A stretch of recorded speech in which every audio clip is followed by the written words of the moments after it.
대기업에서의 생활은 화려하고 안정적이라는 이미지가 강합니다. 많은 사람들이 이곳에서 일한다는 것만으로도 인생의 성공을 상징한다고 믿죠. 하지만 막상 퇴직 후의 삶을 경험한 사람들에게 물어보면 전혀 다른 이야기를 들을 수 있습니다. 많은 대기업 퇴직자들이 안정적인 직장 생활 뒤에 찾아오는 삶의 공백과 경제적 불안을 실감합니다. 저도 한 대기업에서 30년을 일하며 누구보다 열심히 달려왔습니다. 매일 아침 회의실에서 열띤 토론을 하고 늦은 밤까지 보고서를 준비하며 조직의 일원으로 최선을 다했죠. 그런데 정년퇴직 날 모든 게 멈춘 것 같은 기분이 들었습니다. 문득 든 생각은 이제 나는 뭘 해야 하지? 였습니다. 퇴직 후 삶에서 가장 큰 세 가지 문제. 퇴직 후 겪게 되는 문제는 다양하지만 특히 많은 사람들이 세 가지 문제에서 어려움을 겪습니다. 경제적 불안, 정체성 상실, 그리고 사회적 고립. 이를 좀 더 구체적으로 살펴보겠습니다. 사례 1. 경제적 불안. 어씨는 56세에 명예퇴직을 했습니다. 그는 퇴직금을 받았지만 대출을 갚고 나니 남은 돈은 많지 않았습니다. 당장 생활비는 어떻게 마련할지 걱정이었습니다. 30년 동안 회사에 다녔는데 퇴직 후 매달 들어오는 돈이 이렇게 적을 줄은 몰랐어요. 예상했던 연금은 실제 생활비와 맞지 않았고 물가 상승은 생각보다 더 가혹했어요. 많은 대기업 퇴직자들이 비슷한 어려움을 겪습니다. 대기업에서 받은 높은 급여에 익숙했던 이들은 은퇴 후 급격히 줄어든 수입에 적응하기 힘들어합니다. 준비 없이 맞이한 은퇴는 바로 생활비 걱정으로 이어질 수밖에 없습니다. 사례 2. 정체성 상실. B씨는 한 대기업에서 25년간 관리직으로 일했습니다. 그는 항상 오 팀장님이라는 호칭으로 불렸습니다. 하지만 퇴직 후에는 아무도 그를 그렇게 부르지 않았습니다. 그는 말합니다.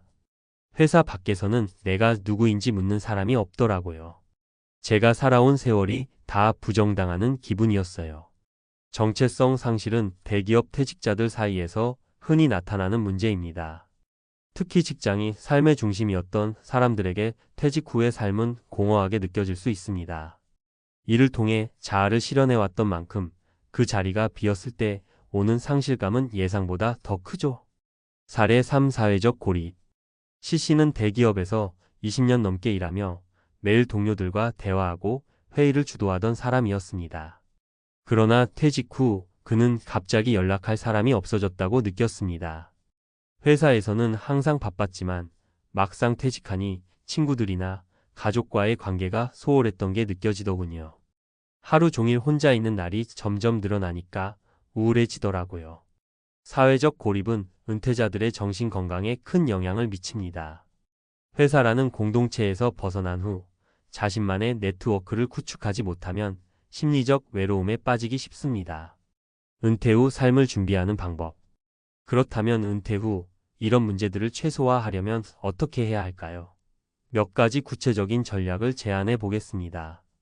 경제적 준비는 필수퇴직 후에도 안정적인 수입원을 확보하는 것이 중요합니다. 퇴직 전부터 투자나 부업 혹은 자격증을 통해 새로운 경제활동을 준비하는 것이 필요합니다. 퇴직자 어씨는 명예퇴직 후 요식업 자격증을 따고 소규모 카페를 운영하며 경제적 안정을 되찾았습니다. 퇴직 후에도 내가 직접 벌 수 있다는 자신감이 생기니 훨씬 마음이 편안해졌어요. 새로운 정체성을 찾아 직장에서의 직함이 아닌 자신만의 정체성을 만들어가는 것이 중요합니다. B씨는 퇴직 후 지역 커뮤니티에서 봉사활동을 시작하며 새로운 역할을 찾았습니다. 그는 이제는 사람들이 저를 봉사단 리더로 불러요. 새로운 목표가 생기니 삶의 활력이 돌더라고요. 라고 말합니다. 사회적 관계를 지속하라. 사회적 고립을 막기 위해 퇴직 후에도 관계를 지속적으로 유지하려는 노력이 필요합니다. C씨는 퇴직 후 동창 모임과 등산 클럽에 가입하며 새로운 사람들과 교류를 시작했습니다. 누군가와 함께 시간을 보내는 것만으로도 큰 위안이 되더군요. 구체적인 재정 계획 세우기.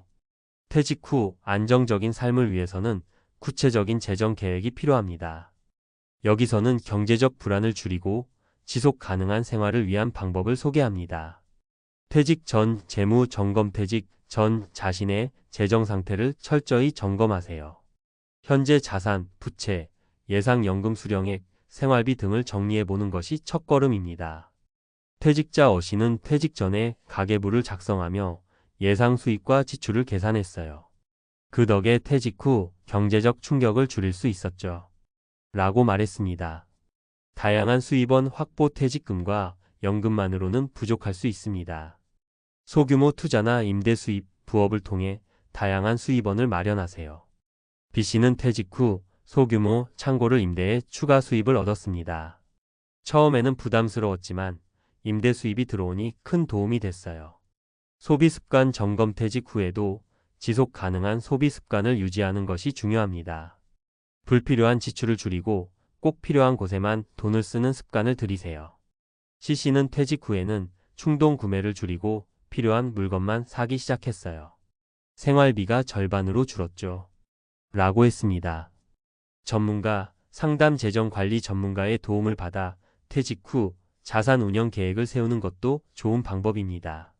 재정 전문가와의 상담을 통해 투자, 포트폴리오를 정리하고 자산을 안정적으로 운영할 수 있는 방안을 마련하세요. 퇴직 후 새로운 커리어 찾기. 퇴직은 끝이 아니라 새로운 시작을 알리는 전환점이 될 수 있습니다. 많은 사람들이 퇴직 후 이전과는 다른 커리어를 시작하며 삶의 활력을 되찾고 있습니다. 취미를 직업으로. 퇴직자 D씨는 오랜 취미였던 사진 촬영을 기반으로 작은 사진 강좌를 열었습니다. 그는 사람들에게 제가 아는 걸 가르치는 게 이렇게 즐거운 일일 줄은 몰랐어요. 이젠 강의 일정이 제 일상의 중심이에요. 라며 새로운 일에 대한 만족감을 표현했습니다. 컨설팅과 강의로 새로운 정체성 구축. 퇴직자 E씨는 과거 대기업에서의 경험을 살려 중소기업을 대상으로 한 경영 컨설팅을 시작했습니다. 그는 제 경험을 필요로 하는 사람들이 있다는 걸 알게 되었고 이 일이 제게 새로운 자부심을 줬어요. 라고 했습니다. 과거의 경험과 지식을 활용하면 새로운 커리어를 만드는 데 큰 도움이 됩니다. 창업과 자영업으로 도전. 퇴직자 F씨는 퇴직금을 활용해 소규모 카페를 열었습니다. 그는 운영이 처음엔 어려웠지만 손님들과 교류하며 점차 적응했어요. 이제는 이 카페가 저의 새로운 일터이자 즐거움의 공간이 되었죠. 라고 말했습니다. 창업은 도전적이지만 자신만의 공간을 만들어가는 기쁨을 느낄 수 있습니다. 퇴직 후 삶의 질을 높이는 인간관계와 활동. 퇴직 후에는 직장에서의 인간관계가 줄어드는 대신 개인적인 관계와 활동이 중요해집니다. 가족과의 시간을 소중히. 퇴직자 G씨는 그동안 바빠서 놓쳤던 가족들과의 시간을 늘리며 삶의 질이 높아졌다고 합니다. 퇴직 후 손주들과 보내는 시간이 가장 행복해요. 이게 바로 제 삶의 보람이죠. 커뮤니티 참여로 활력 찾기. 퇴직자 H씨는 지역 동호회에 가입해 등산 활동을 시작했습니다. 그는 새로운 친구들을 사귀고 자연 속에서 시간을 보내니 몸도 마음도 건강해졌어요. 라고 말합니다. 봉사활동을 통한 의미 있는 시간. 퇴직자 I씨는 지역 아동센터에서 봉사활동을 시작하며 삶의 의미를 더했습니다. 아이들과 함께하는 시간이 제게 더 큰 에너지를 줘요. 퇴직 전엔 몰랐던 기쁨을 찾았죠. 퇴직 후의 정신적 건강과 행복 찾기. 퇴직 후의 공허함을 극복하고 긍정적인 삶을 살기 위해서는 정신적 건강과 태도가 중요합니다. 명상과 자기 돌봄. 퇴직자 J씨는 명상을 통해 스트레스를 줄이고 내면의 평화를 찾았습니다. 매일 아침 10분의 명상이 제 하루를 완전히 바꿔놨어요. 자기계발로 새로운 목표 설정. 퇴직자 K씨는 새로운 언어를 배우며 삶의 활력을 얻었습니다.